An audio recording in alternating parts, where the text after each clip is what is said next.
पिछले सेशंस में हमने देखा ऑपरेटिंग सिस्टम क्या है, उसके कार्य क्या हैं और उसकी हिस्ट्री क्या है।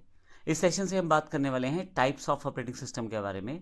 मुख्यतः हमारे पास 9 तरह के ऑपरेटिंग सिस्टम अवेलेबल हैं।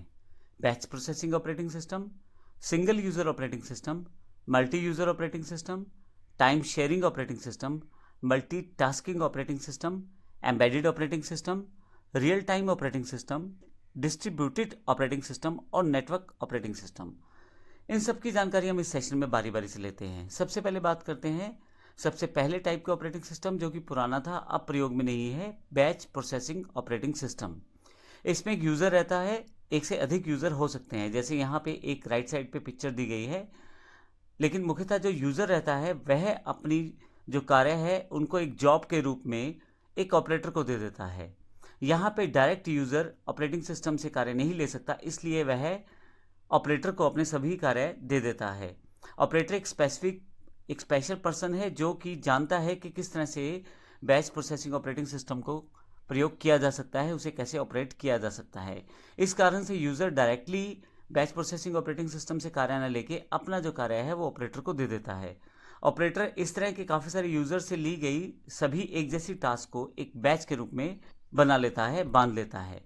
अब इन बैचेस को ऑपरेटिंग सिस्टम को दे दिया जाता है ताकि वह बैच प्रोसेसिंग पे कार्य कर सके। यह एक पुराना मेथड था और इस ऑपरेटिंग सिस्टम में सबसे बड़ी परेशानी ही यही थी कि यूज़र सीधे सीधे कंप्यूटर या ऑपरेटिंग सिस्टम से इंटरेक्ट नहीं कर सकता, बीच में ऑपरेटर की आवश्यकता होती। अगर किसी जॉब में कोई प्रॉब्लम आ गया तो उस जॉब्स को दोबारा भरना और उन्हें ठीक करना और उन्हें फिर से एज अ बैच दोबारा सबमिट करना ऑपरेटिंग सिस्टम के साथ बड़ा टेडिशियस टिपिकल टास्क था और उसमें समय भी काफ़ी बर्बाद हो जाता था। इस तरह से इस बैच प्रोसेसिंग ऑपरेटिंग सिस्टम को शुरुआती दौर में तो इस्तेमाल किया गया, लेकिन जैसे ही इसके अल्टरनेटिव आने शुरू हुए इसका प्रयोग लगभग बंद हो गया। इसके पश्चात हमारे पास सिंगल यूज़र ऑपरेटिंग सिस्टम है। सिंगल यूज़र ऑपरेटिंग सिस्टम का अर्थ यह है जिसमें एक यूज़र जो है वो ऑपरेटिंग सिस्टम से कार्य ले सकता है। इस ऑपरेटिंग सिस्टम में मल्टी यूज़र कार्य नहीं कर सकते, अर्थात एक से ज़्यादा लोग एक साथ कार्य नहीं कर सकते। आजकल जो यूज़ आप कंप्यूटर करते हैं, जो पीसीज हैं, घर वाले कंप्यूटर रहते हैं, वो जो मुख्यतः रहते हैं वो आपके पास सिंगल यूज़र ऑपरेटिंग सिस्टम के रूप में ही रहते हैं। इसका यूज़ कई ऑफिसेज घरों में किया जाता है।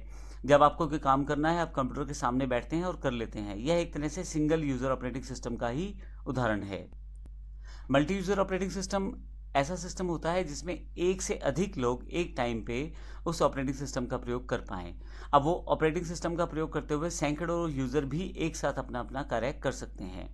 इसमें यह ऑपरेटिंग सिस्टम जो है स्पेशली डिज़ाइंड रहते हैं और अलग कैटेगरी के रहते हैं। यूनिक्स, लाइनक्स, उबंटू, मैक, ये सब इसी तरह के ऑपरेटिंग सिस्टम के उदाहरण हैं। मल्टी यूज़र ऑपरेटिंग सिस्टम का प्रयोग जो मुख्यतः रहता है वो नेटवर्क में किया जाता है। जैसे कि एक बड़ी कंपनी में काफ़ी सारे लोग एक कंप्यूटर के ऊपर कार्य कर पाएँ, जिसमें वो सबके पास एक टर्मिनल के रूप में जुड़ा हो सकता है। तो मुख्यतः इसमें एक नेटवर्क की ज़रूरत रहती है जिसमें काफ़ी सारे यूज़र उस नेटवर्क के जरिए उस पर्टिकुलर ऑपरेटिंग सिस्टम से जुड़ पाते हैं, जो मल्टी यूज़र ऑपरेटिंग सिस्टम का फ़ायदा दे सकता है। नेक्स्ट टाइप जो ऑपरेटिंग सिस्टम का है वो है टाइम शेयरिंग ऑपरेटिंग सिस्टम। इसमें ऑपरेटिंग सिस्टम में मल्टी यूज़र एक ही समय में एक ही प्रोग्राम का यूज़ करते हैं, जिसमें ऑपरेटिंग सिस्टम के द्वारा यूज़र के अकाउंट क्रिएट कर दिए जाते हैं। यदि आप यहाँ राइट हैंड साइड पे देखें तो यहाँ मैंने 4 यूज़र दिखाए हैं। इसमें एक एक्टिव यूज़र है उस समय जो वो उस कंप्यूटर प्रोग्राम को प्रयोग कर रहा है, लेकिन उससे अगला यूज़र जो है वो रेडी स्टेट में है, अर्थात जैसे ही इसका टास्क खत्म होगा तो टाइम शेयरिंग ऑपरेटिंग सिस्टम के द्वारा अगला यूज़र जो है वो इस कार्य को कर पाएगा। बाकी जो अगले दोनों यूज़र हैं वो वेटिंग में है, उनका जब बारी आएगा तभी वो इसका प्रयोग कर पाएगा। यह इस तरह से संभव हो पाता है कि इस प्रकार के ऑपरेटिंग सिस्टम में यूज़र के अकाउंट्स क्रिएट कर दिए जाते हैं, जिससे कि पहले से ही पता होता है कि यूज़र को सॉफ्टवेयर को यूज़ करने के लिए कितनी परमिशंस हैं। इसके अलावा ये भी पहचानना आसान हो जाता है कि किस समय पे कौन सा यूज़र लॉगिन था, उसने क्या क्या कार्य किया। अगला जो ऑपरेटिंग सिस्टम है वो मल्टीटास्किंग ऑपरेटिंग सिस्टम है। मल्टीटास्किंग ऑपरेटिंग सिस्टम में एक ही समय में एक से अधिक टास्क कराए जाते हैं। यह इन सभी टास्क को बड़ी फास्ट करता है, जिससे कि सीपीयू के खाली समय अगर रह जाए तो वो यूज़ हो जाता है। इसमें यूज़र ऑपरेटिंग सिस्टम या किसी प्रोग्राम को डायरेक्ट कमांड या इंस्ट्रक्शन देता है और साथ ही उसका रिजल्ट मिल जाता है। यूज़र को लगता है कि सारे कार्य कंप्यूटर एक साथ कर रहा है, पर असल में ऐसा नहीं होता। असल में सीपीयू सभी कार्यों को एक एक करके थोड़ा थोड़ा टाइम बारी बारी से बांट रहा होता है, जिससे लेकिन सीपीयू की स्पीड इतनी तेज़ होती है कि हमें यानी कि एज अ यूज़र हमें पता ही नहीं लगता कि वह बीच में टाइम बांट के इन कार्यों को कर रहा है।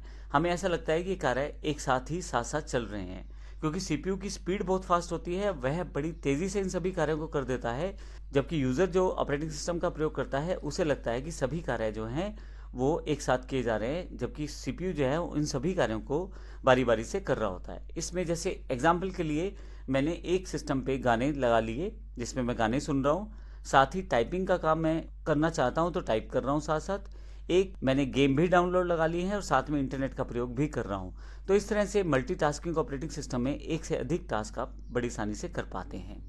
नेक्स्ट जो ऑपरेटिंग सिस्टम है वो एम्बेडेड ऑपरेटिंग सिस्टम है। आजकल काफ़ी सारी डिवाइसेस ऐसी हैं जिनमें चिप में पहले से ही इंस्ट्रक्शंस को सेव करके रख दिया जाता है। असल में यह एक ऑपरेटिंग सिस्टम के रूप में ही कार्य करती हैं। इन्हें किसी स्पेशल वर्क के लिए ही डिज़ाइन किया जाता है। ऑपरेटिंग सिस्टम किसी भी इलेक्ट्रॉनिक डिवाइस के अंदर एक रोम यानी कि चिप के रूप में अवेलेबल रहती है। इसका एक सिंपल सा एग्जांपल माइक्रोवेव्स हैं, डिजिटल वॉशिंग मशीन जो डिजिटल अवेलेबल हैं, ट्रैफिक कंट्रोल सिस्टम जो अवेलेबल है। अगर आप माइक्रोवेव की बात करें तो एक पैनल अगर आप देखें उस पर दिया जाता है, जिसमें आप पैनल पे सेटिंग करके जो आप टेम्परेचर सेट करना चाहते हैं, प्री हीट करना चाहते हैं या डिशेस के अकॉर्डिंग टेम्परेचर को सेटअप करना चाहते हैं तो बड़ी आसानी से कर पाते हैं। इसमें माइक्रोवेव के अंदर जो एक चिप के रूप में ऑपरेटिंग सिस्टम पहले से अवेलेबल है उसका प्रयोग करके ही ये सारे कार्य संभव हो पाते हैं। इसी तरह से मैं वॉशिंग मशीन का एग्जांपल ले लेता हूँ। आप कपड़े उसमें डाल दें और एक बटन दबा दें, फाइनली कपड़े धोने से लेकर सुखाने तक का सारा कार्य वॉशिंग मशीन खुद ही कर देती है। और इसके लिए आपको समय समय पर अलग अलग बीप्स के साथ जानकारी देती रहती है कि अब वॉशिंग मशीन कौन से फेस में कार्य कर रही है। यह भी एम्बेडेड ऑपरेटिंग सिस्टम के द्वारा ही संभव हो पाता है। इसके पश्चात जो ऑपरेटिंग सिस्टम हमारे पास उपलब्ध है वो है real time operating system. Real time operating system बहुत फास्ट ऑपरेटिंग सिस्टम होते हैं। इनका कार्य जो होता है मुख्यतः एक डेडिकेटेड टाइम में, एक डिफाइंड टाइम में एक पर्टिकुलर टास्क को करना होता है। फास्ट होने की वजह से किसी भी प्रोसेस को बड़ी जल्दी करने की कोशिश करते हैं और मुख्यतः यह रियल टाइम एप्लीकेशंस को सपोर्ट करते हैं। रियल टाइम सिस्टम दो तरह के अवेलेबल हैं, हार्ड रियल टाइम और soft real time systems. Hard real time systems क्या होते हैं? यह ऑपरेटिंग सिस्टम्स गारंटी देता है कि एक डिसाइडेड टाइम में आपके द्वारा दिया गया टास्क पूरा कर लिया जाएगा, अर्थात यह टाइम की मैनेजमेंट प्रॉपर करते हैं और टाइम के पूरे पंक्चुअल होते हैं। सॉफ्ट रियल टाइम सिस्टम थोड़ा सा टाइम को अप डाउन कर सकते हैं, लेकिन फिर भी यह डिसाइडेड टाइम में टास्क को पूरा करने की कोशिश करते हैं। ये दिए गए टास्क को टाइम में पूरा करने की पूरी कोशिश करते हैं और हार्ड रियल टाइम के मुकाबले थोड़े से कम पंक्चुअल रहते हैं, इसलिए इन्हें सॉफ्ट रियल टाइम सिस्टम्स कहा जाता है। इसके पश्चात जो ऑपरेटिंग सिस्टम अवेलेबल है वो है डिस्ट्रीब्यूटेड ऑपरेटिंग सिस्टम। इस ऑपरेटिंग सिस्टम में काफ़ी सारे प्रोसेसर्स का यूज़ अलग अलग तरह की एप्लीकेशंस को चलाने में किया जाता है। इन एप्लीकेशंस या सॉफ्टवेयर का यूज़ बहुत सारे यूज़र कर सकते हैं। यह प्रोसेसर वेरियस कम्युनिकेशन लाइन से एक दूसरे से जुड़े रहते हैं, अर्थात ये सभी जो इसके प्रोसेसर्स रहते हैं अलग अलग माध्यम से सभी यूज़र से जुड़े रहते हैं, इसलिए इन्हें लूजली कपल्ड सिस्टम्स भी कहा जाता है। यह प्रोसेसर कोई कंप्यूटर, साइट, नोड और अदर डिवाइस के रूप में भी हो सकते हैं। तो इस तरह से इन्हें डिस्ट्रीब्यूटेड ऑपरेटिंग सिस्टम कहा जाता है, क्योंकि इसमें ऑपरेटिंग सिस्टम जो है अलग अलग एप्लीकेशंस चलाने में करता है और ये एप्लीकेशंस एक साथ बहुत सारे यूज़र यूज़ कर सकते हैं। अगला जो ऑपरेटिंग सिस्टम हमारे पास है नेटवर्क ऑपरेटिंग सिस्टम है। नेटवर्क ऑपरेटिंग सिस्टम एक ऐसा सिस्टम है जो एक पर्टिकुलर सर्वर पर रन होता है और data, users, group, security, applications और अदर नेटवर्किंग फंक्शंस को मैनेज करने की एबिलिटी भी देता है। यानी कि एक स्पेशल टाइप का ऑपरेटिंग सिस्टम होता है नेटवर्क ऑपरेटिंग सिस्टम, जिसका कार्य ही नेटवर्क बेस में या नेटवर्किंग में कार्य किस प्रकार से लिया जा सकता है, उसमें किस तरह से उस कार्य को मैनेज किया जा सकता है, इस तरह की सभी एबिलिटीज़ रहती हैं। इस ऑपरेटिंग सिस्टम का मुख्य उद्देश्य है लैन में यानी कि लोकल एरिया नेटवर्क में बहुत सारे कंप्यूटर्स के बीच फाइल शेयर करना, डेटा शेयर करना, प्रिंटर शेयर करना और नेटवर्क पे जुड़े हुए सभी यूज़र्स को डेटा की सिक्योरिटी भी प्रोवाइड करना। इस तरह की सारी एबिलिटीज़ से ये हमारे नेटवर्क ऑपरेटिंग सिस्टम लैस होते हैं। तो इस पूरे सेशन में हमने अलग अलग तरह के ऑपरेटिंग सिस्टम की जानकारी ली है। अगले सेशन से हम प्रैक्टिकल सेगमेंट में देखेंगे कि ऑपरेटिंग सिस्टम में आप कौन कौन सी सेटिंग से किस तरह की डिवाइसेस को सेटअप कर सकते हैं और अलग अलग तरह की सेटिंग्स देखेंगे ऑपरेटिंग सिस्टम की जो मुख्य सेटिंग्स रहती हैं। धन्यवाद।